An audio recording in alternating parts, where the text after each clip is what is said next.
Jay Him, Stretford, Paddock. This is the paper talk. As you can see, I'm not in the studio. I'm not in outside Old Trafford or even the Etihad. I'm in my kitchen, and it's pretty sunny in sunny Salford. Obviously, today is Derby Day. We're going to be back later on with the watch along. Myself, Joe Smith, Ryan Hopper's join us, Ronaldo Brown's join us. Plus, we'll get all the post-match reaction from the likes of Stephen Howson and Andy Tate. So make sure you are hitting like, share, and subscribe to the channel. We want to get to 750,000 subscribers, and with your support, yes, we can do it. There's a couple of stories doing the rounds this morning. A lot of the headlines, the back pages, are actually focusing on, obviously, not just the derby, but this idea that now Manchester United are the new noisy neighbours. If you remember when Sir Alex Ferguson called City the noisy neighbours, it seems like an eternity ago, doesn't it?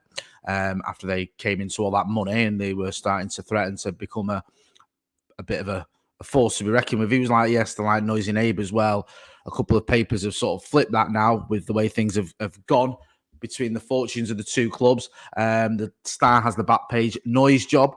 Ten Hag plans to be neighbour from hell. And it says here, Erik Ten Hag has urged Manchester United to shut Pep Guardiola up by becoming the new noisy neighbours. Guardiola insisted before Manchester City's 3-0 derby romp at Old Trafford. Unfortunately, it was a romp, wasn't it? They never got out of second gear, I should say, that Liverpool had overtaken from United as the Blues' biggest rivals, and Ten Hag has admitted he was right to do so. I mean, I know United have finished second, and I think Pep Guardiola spoke about that when Sir Jim Ratcliffe completed his 25% takeover and said about knocking City off their perch.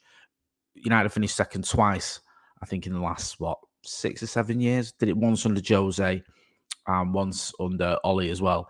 But we've never really pushed City, have we? We've certainly never won the title during that time. So I understand why Pep Guardiola can say Liverpool right now are our biggest rivals. In terms of the Premier League race, I don't think, historically or in terms of how City fans feel, they look at Liverpool as bigger rivals. The rivalry I always feel between United and Liverpool is bigger from a sort of visceral level, historic level, and just a nasty level. There's a real nastiness and an edge there to it. I think with Liverpool and City, this has just come up in the last sort of 10 years or whatever it's been. Probably not even that. Well, no, about the last 10 years, to be fair. And it's a bit like when we were going toe-to-toe with Arsenal or Chelsea. Yes, they're your rivals, but they're not the sort of it's not the same rivalry, is it, as someone who you've got a historic rivalry with. So I get where he was coming from with that Pep Guardiola, get his words out, get me words out.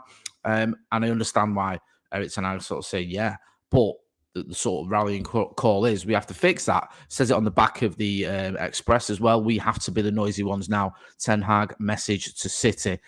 Again, same thing. Erik Ten Hag has urged Manchester United to shut Pep Guardiola up. In the Mirror, there's a piece that dropped last night, and it's in a similar vein. It's got some of the quotes. Ten Hag said, for the last decade, the way that it's gone, Pep's words in sort of in parenthesis says, are a fair assessment, but we can't accept it. We have to bounce back.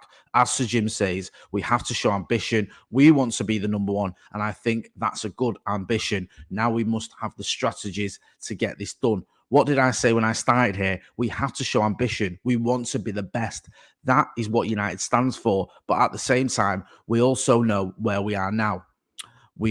We've also seen that there are moments where we go toe-to-toe. So that's the belief we have as a team. We have to pick up those moments, and we have to prove it in every game. And I think we're able to with the squad we have, that we can go toe-to-toe with them. The history, or the short history, shows that. I have a lot of respect for them, but not the respect that we think we can't win this game. On the contrary, we will show that we can win this game. It feels like this is a bit of a points to prove derby, this one, doesn't it?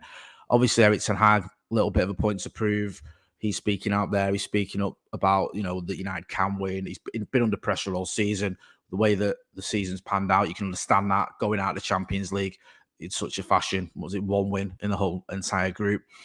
Getting knocked out of the Carabao Cup quite early, and then being sixth in the league for the majority of the season, never really getting going in the league.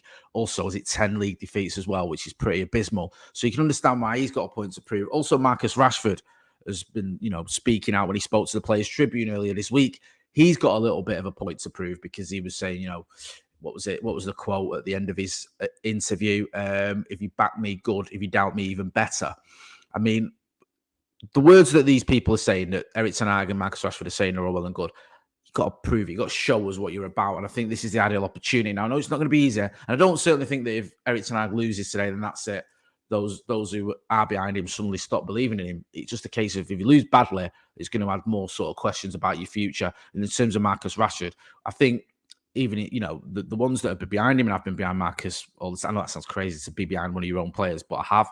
I think everyone admits, we just want to see the effort, the energy, and sort of being up for it. He said, "Don't doubt my commitment." People shouldn't doubt his commitment and show some humanity.